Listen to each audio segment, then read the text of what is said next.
What is your name? My name is John Trout. Where were you born and what year? I was born in New York City in 1942. And what brought you out to Sausalito, John? I joined the San Francisco office of a management consulting firm and came out here in 1968. My wife and I lived on Telegraph Hill for a couple of years before we moved here to Sausalito in 1973. And have you been in the same house the whole time? We have. This is the house we bought.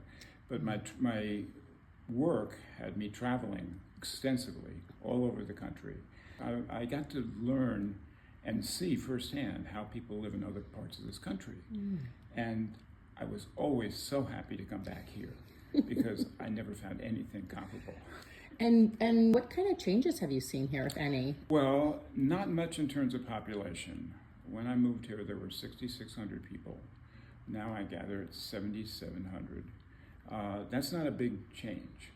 The big change has been in the price of housing, and that's a challenge to our diversity. I really do love the diversity of Sausalito, and with housing prices increasing, and I've been in the housing industry, that challenge is diversity. So that's something we need to be careful of, and I'm a big supporter of adding additional housing in limits, adding some affordable to make sure there are places for people of various incomes. Absolutely. And what do you love most about living here?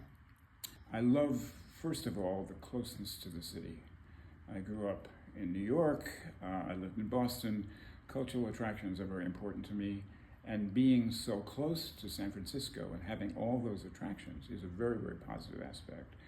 On the other hand, when I cross the bridge and I come back to the beautiful Sausalito, and so living here is the best of both worlds. Is there a special story or something that you'd like us to know about you?